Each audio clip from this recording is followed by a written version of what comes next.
Thank you everyone so much for coming to our April 2023 session of Beyond Business. We have CWU College of Business alumni Ashley Masters with us today, who will be presenting on re-energizing your career. We appreciate everyone who's been able to join us on this call today, who's able to view it afterwards, and we look forward to this presentation. So I will turn it over to Ashley and let her get started.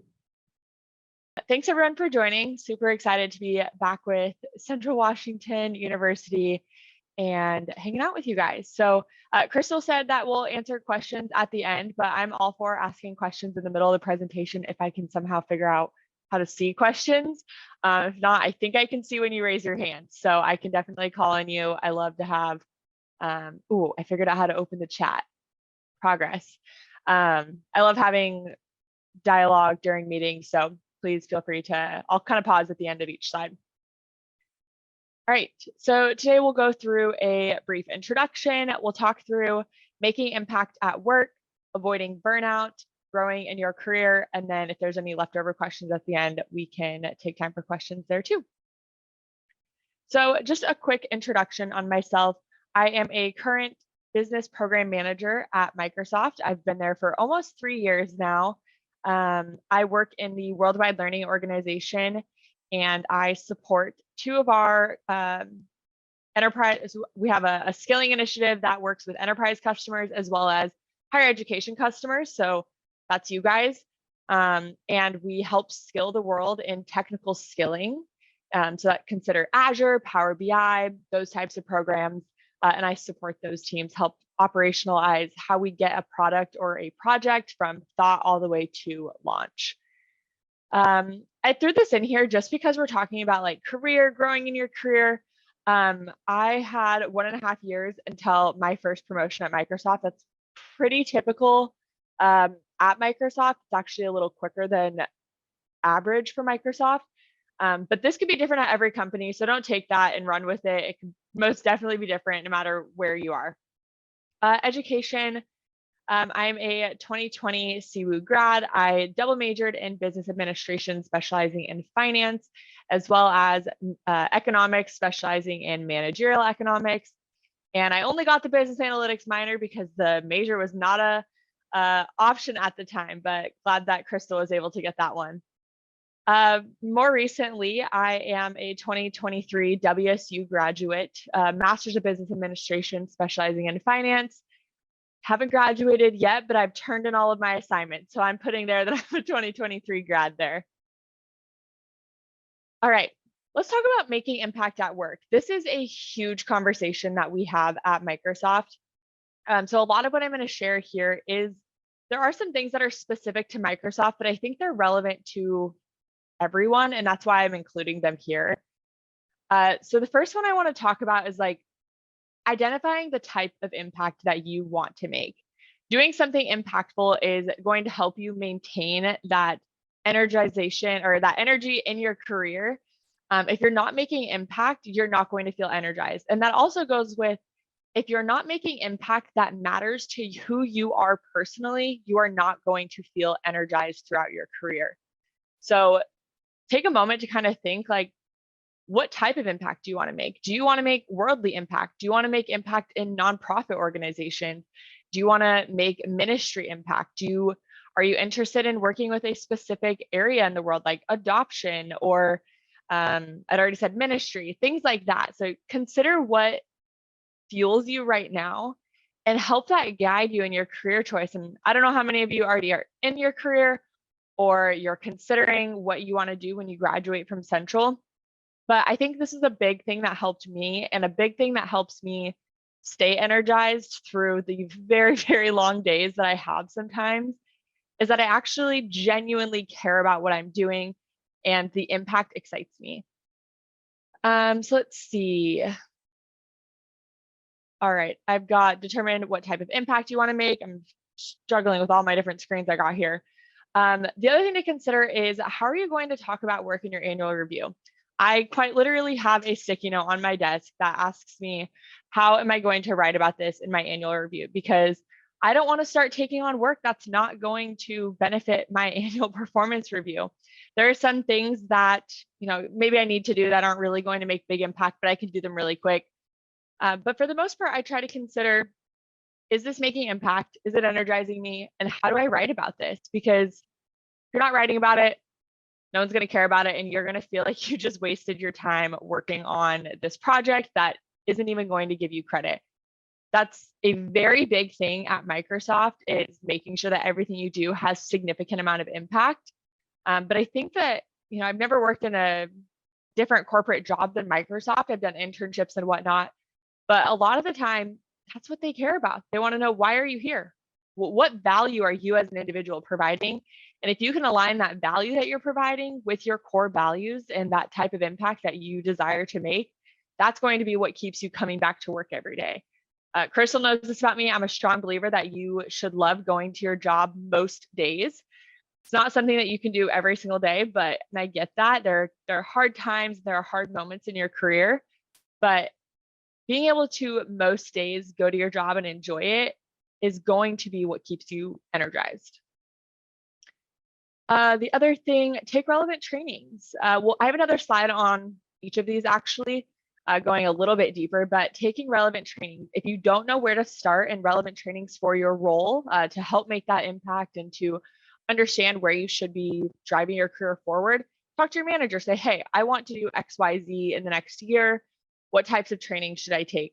I love this as a 30, 60, 90-day goal for yourself to, within the first 30 days, meet with your team, meet with your manager, understand what types of trainings do I need to take, where am I maybe lacking, just understanding what your role will really be. Sign up for those trainings, and by 90 days, check off a few of those trainings from your list. And then lastly, have here, remain in constant communication with your manager. This is a huge one. I find that I'm a words of affirmation gal, and I find that when I'm in constant communication with my manager and even my teammates on what I'm working on, just getting that, little ping back, like, great, awesome, thanks for working on that. That just like keeps me going. That's something that I've had to learn about myself. So that goes with keeping me energized. Understood like my work love language. We actually did a quiz, I guess you could call it, on what your work love language is. And I found that knowing that I needed those words of affirmation, even in the workplace, was really helpful. And I get that when I remain in constant communication with my manager. Also, then she knows everything I'm doing, and she can help tell my story in that annual review, share how I'm making that impact. Any questions on this slide? And we're going to go into these a little bit more as well.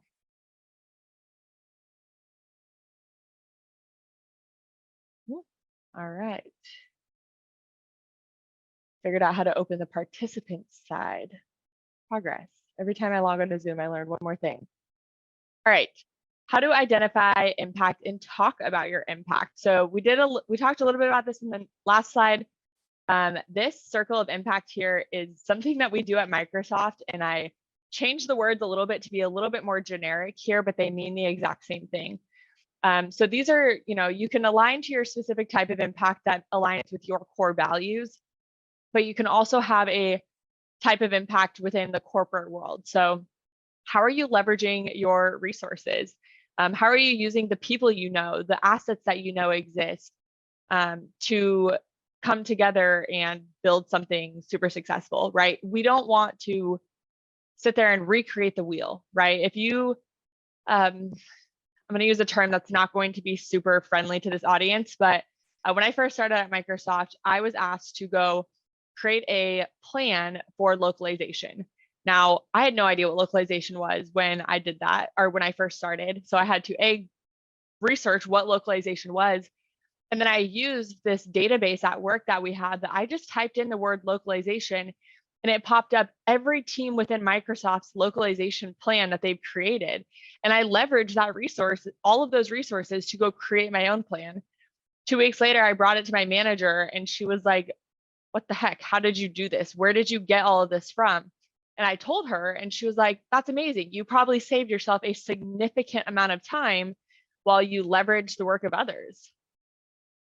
The other one here is helping others be successful.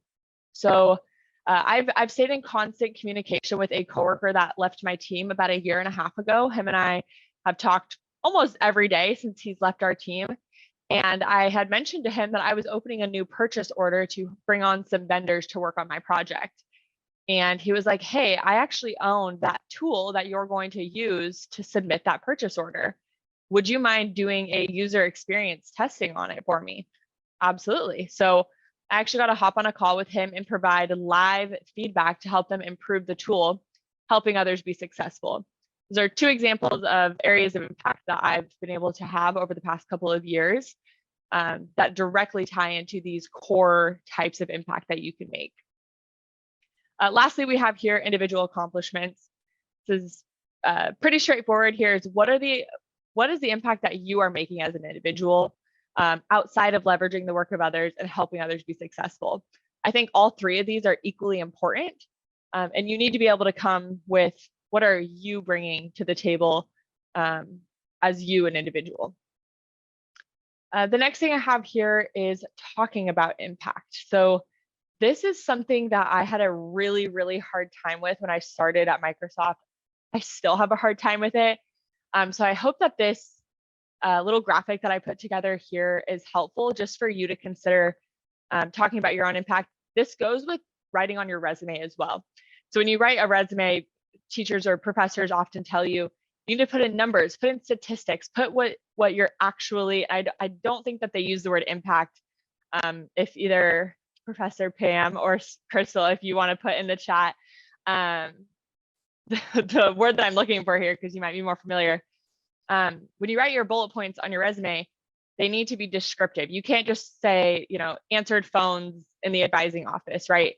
You spice it up a little bit. You're like, I clearly communicated with 200 plus students per day, scheduling 12 appointments and blah, blah, blah, right? You get very specific. That's what we're doing here. It's talking about impact. So one idea I put here is created an extended stakeholder team and met weekly to discuss ideas and concerns on the project.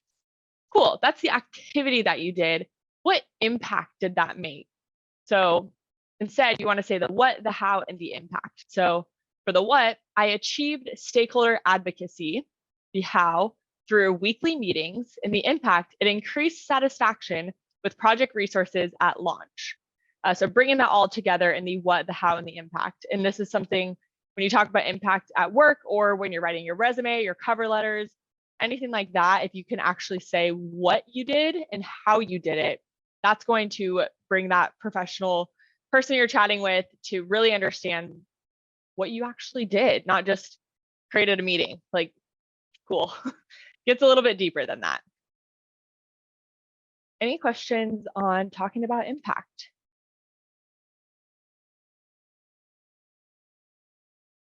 All right. All right, relevant trainings. Chatted a little bit about this as well. We had results. There we go, results. LinkedIn Learning. I don't know if any of you are familiar with LinkedIn Learning. I do think you have to pay a small subscription fee for LinkedIn Learning. Some companies do offer it for free.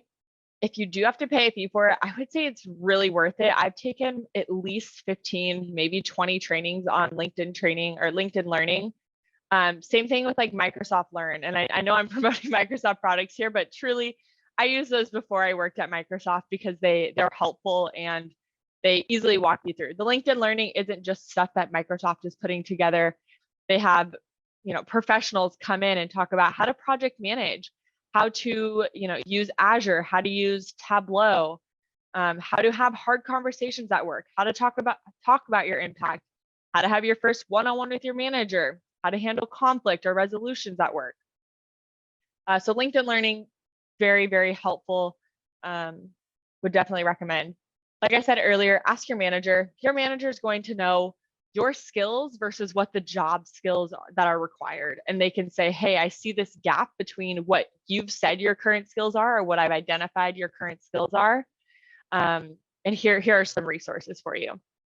And then last thing I have here is read a book. If you don't want to sit through an hour-long training, maybe you want to sit by a fireplace and read for 2 hours. I don't know, we're all different.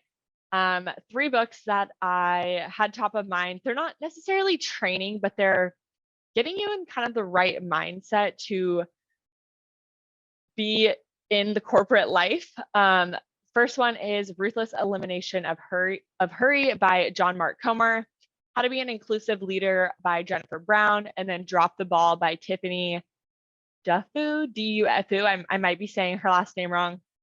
I actually haven't read the Drop the Ball book yet, but one of my senior leaders read it and she gave me a synopsis of it, strongly recommended it. And so it's on my list to read. But I think all of those are really awesome books to help kind of get you thinking about corporate life and dealing with all the problems and exciting things that happen in corporate world and giving you that mindset to take care of them. The second book is How to Be an Inclusive Leader by Jennifer Brown.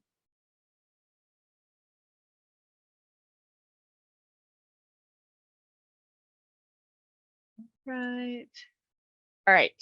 I talked a lot about, talking with your manager and talking about what impact is. So I put this I put this together, but this is not like my idea by any means.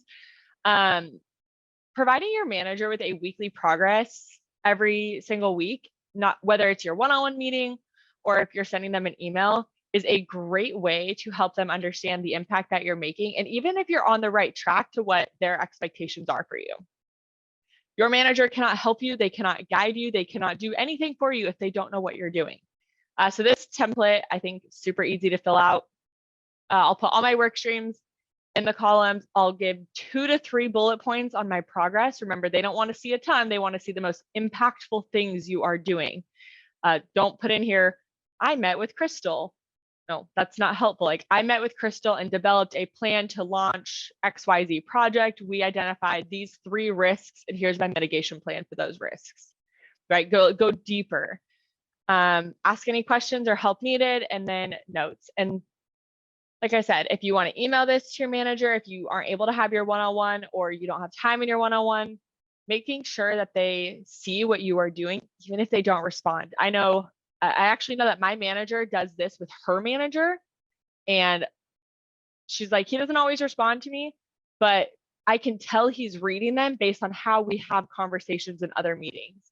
So I think this is a great idea. It also just puts it all in writing. Things in corporate are very good to have in writing. So find this very, very useful. Any questions before we move on to the next topic? Cool. All right, avoiding burnout. This is a big topic. I got a lot to say on this one. Kind of have a few stories here to tell. So I've never been diagnosed with burnout, but I believe that I've hit a point of burnout twice in my career already. The first time was only a year into my job. That was a pretty scary moment. I remember that I would get off of work 5, 6, 7 o'clock, whenever it was, and all I wanted to do was just go to bed. Didn't want to read.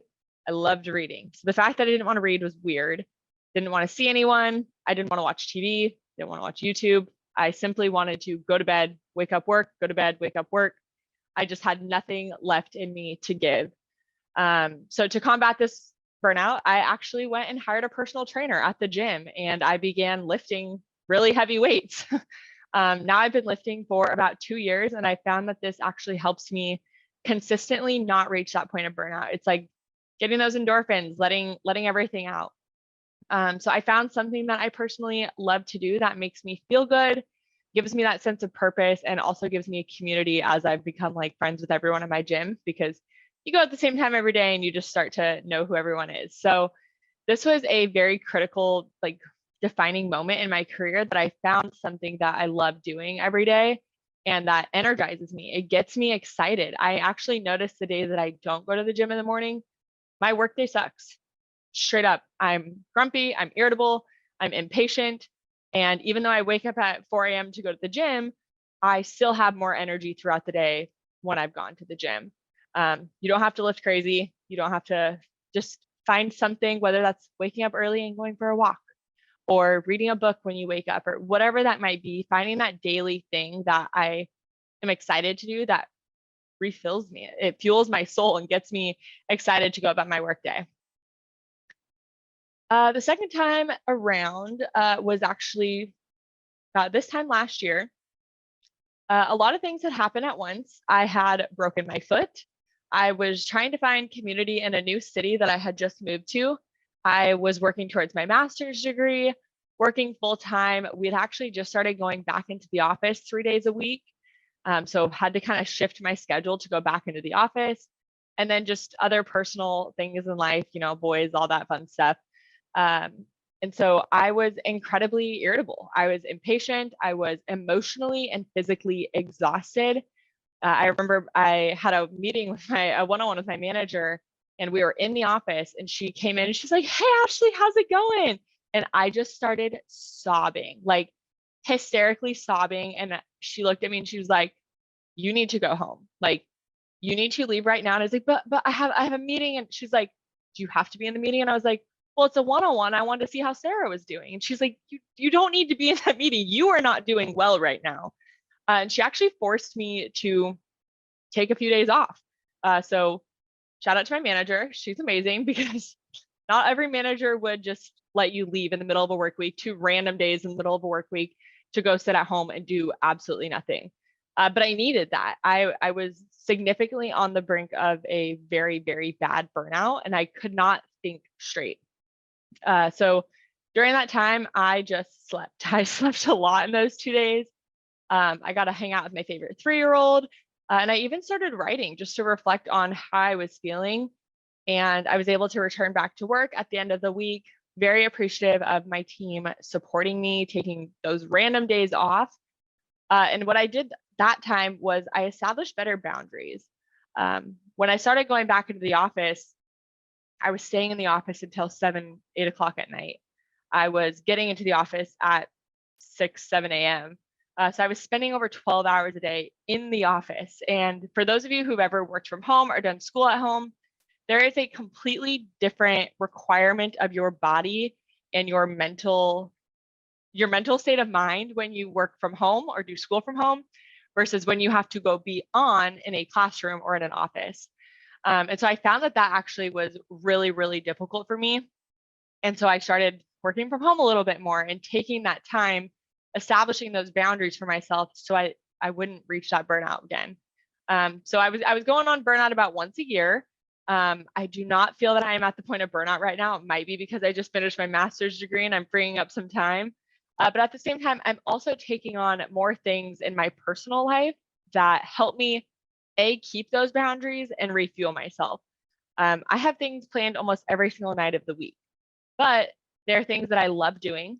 There are things that refuel me. There are things that force me to stop working at 5 o'clock because I have to go do these other things. So those boundaries have helped me a ton in keeping me from experience a third round of burnout. Because if we hit 3, yeah, don't want to hit 3. Another thing that I did when I was in this second state of really big burnout was taking a step back to consider why I do this job. And this kind of goes back to what I was talking about in the impacts. Like, what impact do I as an individual care about making? And I realized what I love to do is I love to help others be successful. I like making people's lives easier and making processes more efficient. And that is quite literally what my job is.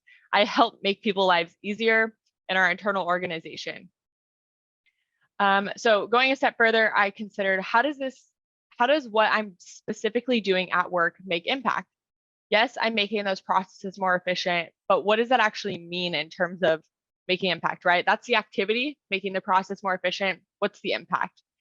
The impact that I'm making is it means that end users are receiving these enhancements and new products that are thorough with minimal issues in a timely manner, resulting in increased customer satisfaction. Also, our internal FTEs feel that they have direction on how to launch a project successfully, and in result, they are getting less burnout and they have more clarity in how to do their own job. And when I took a step back to say, hey, this is my purpose, that made my mind just like blow. I was like, okay, I'm in the right spot. I just need to establish my own boundaries and identify my impact. So that was a really long way of talking through these 3 circles here, or these 3 slices of pie, I guess, of establishing your boundaries, finding your purpose and taking time to identify your impact to help prevent you from avoiding that emotional, mental state of burnout. Questions on burnout, or even any further questions on what these three mean here? Cool. All right. Going to jump into the next topic, which is growing in your career. So as I had these moments of, burnout and trying to figure out, okay, is this the job for me? Am I in a toxic work environment, or am I just truly burnt out? I asked myself the question several times of, do I need to move jobs? And I came up with 3 questions that I run by my mentor, and she agreed that these are really great questions to know when it's time to move on in your career. And I'm talking about this because there is a point that you can't be re-energized, right? There's a point that you've hit the bottom point. You are no longer feeling fulfilled, and that's when you need to grow in your career, move in a different direction. So 3 questions that I have here is, are you being challenged? Is there opportunity for growth? And do you enjoy what you are doing? Now, I don't have any sort of rule of if it's 2 out of 3 or 1 out of 3 or all 3 or anything like that, because I haven't come to a point that really any of these have been answered to the way that I would need to move on in my career. But I consistently ask myself these questions on hard days. Having a bad day, I'm not feeling great. Meetings just aren't going as I want them to. I'm having a little bit of imposter syndrome. I'll just go back to these questions and be like, okay, am I being challenged? I likely am if I'm having a hard day. Is there opportunity for growth? I know there's opportunity for growth within the organization that I'm working in. And do you enjoy what you're doing? Maybe in that moment I don't, but overall, when I take a look at the impact that I'm making versus the impact that I want to make and the purpose that I found in my life, I overall enjoy what I'm doing. And like I said, you don't have to love your job or what you're doing every day, but it's the majority of the days.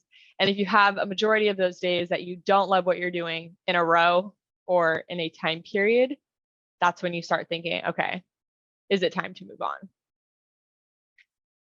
The next one here is establish your brand. So when I first started my career, I was really afraid that my age was going to be what defined my brand or my reputation.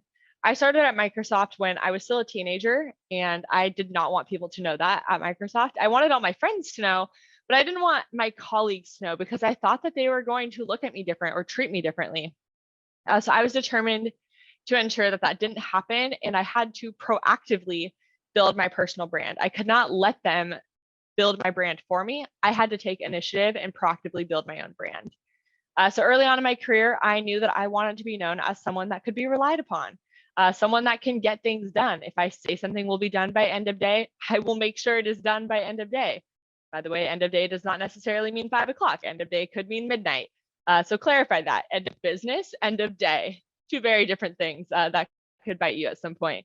And if I'm not able to get something done by end of day, I want to follow up with a brief communication. Hey, manager, I told you I'd get this done by end of day. Some things came up. It's taking a little bit longer than I anticipated. I will have it to you tomorrow. Let them know. Keep that constant communication with your manager so that they can also see like, hey, you've consistently been pushing this out further. Are you doing okay? I also wanted to be known as someone who was prepared for meetings and was well aware of what was going on in the business. And to do that, I actually made a really insane OneNote at one point where every single meeting I had, I would put my every day before, like if I was prepping for a Tuesday, on Monday, I would go into my Tuesday meetings. I would create a schedule for myself in OneNote with links to all of the OneNote pages that were relevant. And I would take all of the notes, identify any questions that I had. Someone had shared with me early on, never be in a meeting, and don't consider that for this meeting, but don't ever go to a corporate meeting and not speak up. If you sit in a meeting and you are quiet the entire meeting, why were you there? What value did you provide? Right? You guys are in this meeting right now because you are receiving the value. So that doesn't apply necessarily to this meeting, but 90% of corporate meetings, if you are not speaking up, you are not asking questions, even if it's a super simple clarifying question or just an idea in the chat, you don't even have to come off mute. Why are you there? So consider that when you're going into your meeting. So that was something that I really wanted to focus on, as well as I wanted to be known as someone who provided value in those meetings. Another one of my goals was to be helpful to everyone and never make anyone feel uncomfortable or nervous by going into a call with me. I had several people that made me nervous going into calls with them, and I never wanted to make someone else feel that way. And so actually really early on into my MBA program that I just finished, I started that 6 months into my Microsoft career. So I was asked to identify my personal brand. And I defined it as we did a few quizzes, I guess, to help define what our brand was.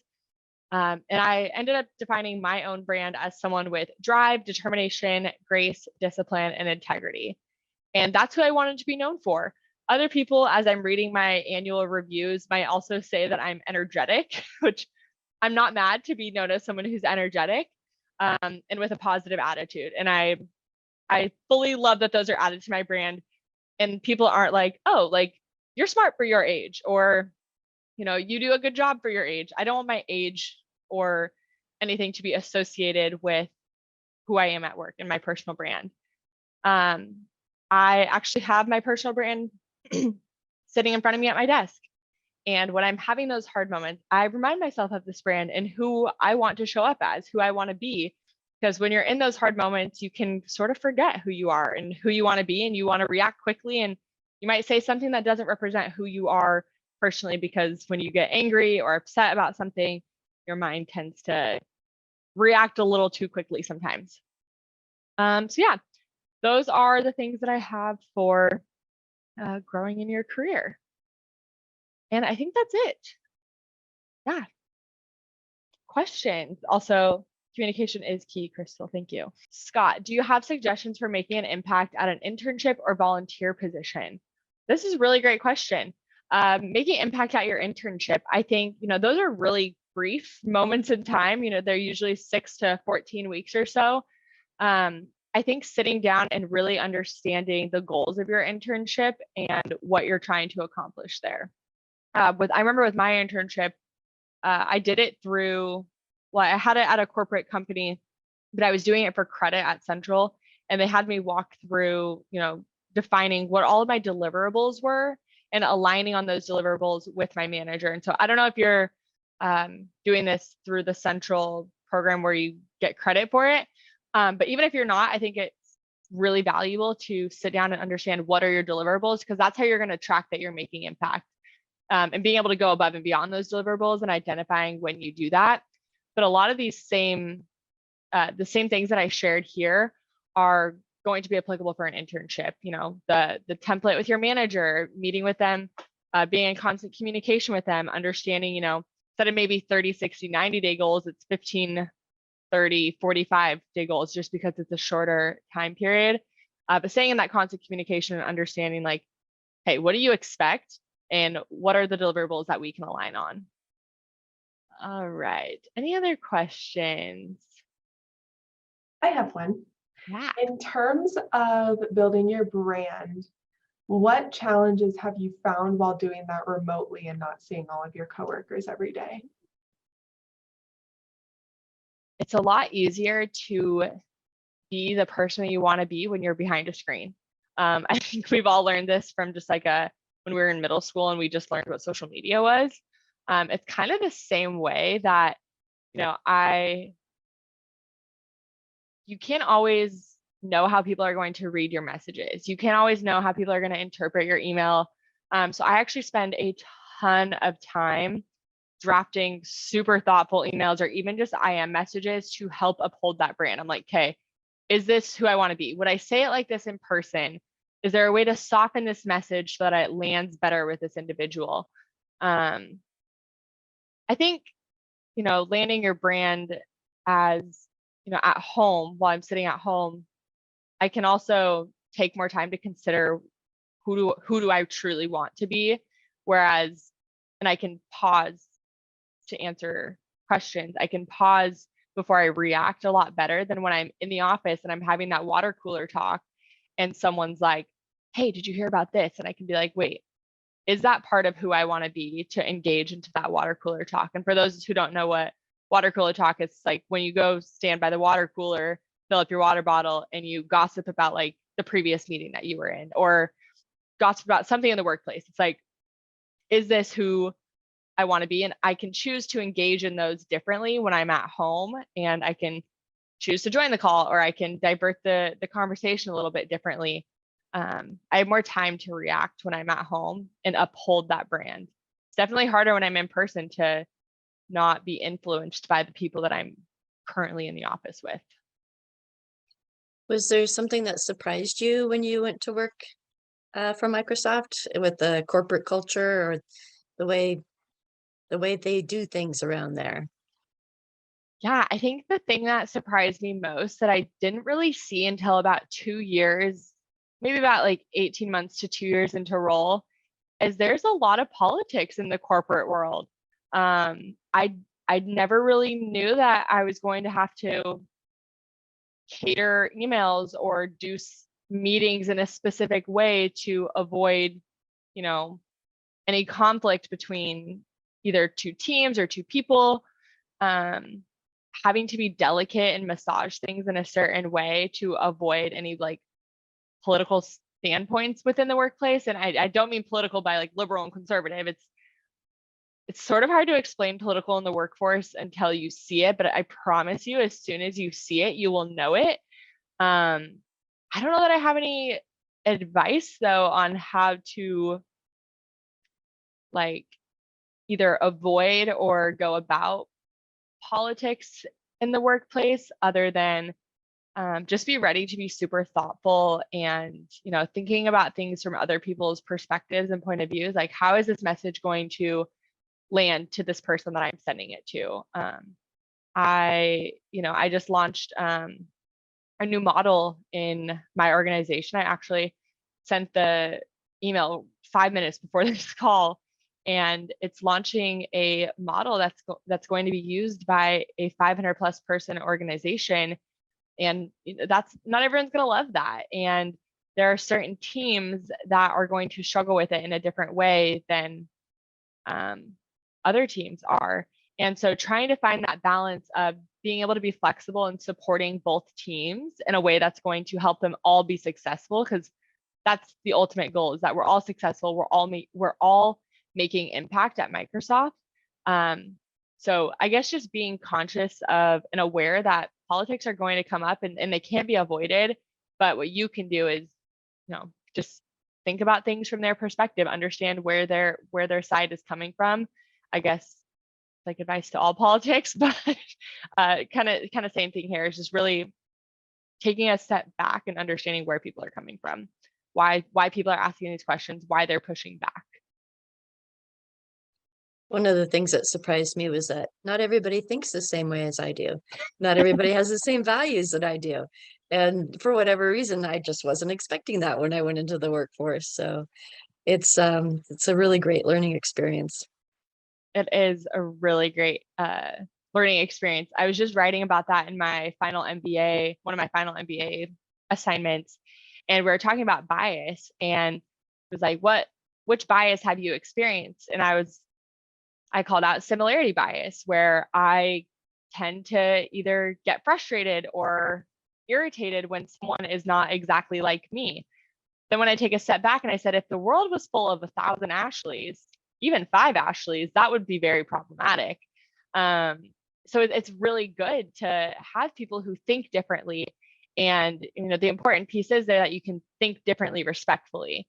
But being able to take other people's opinions into consideration and say, hey, my idea might not be the best idea, and being okay with that, being okay with someone coming in with a greater idea than yours, doesn't mean that you suck. It doesn't mean that you're not good at your job.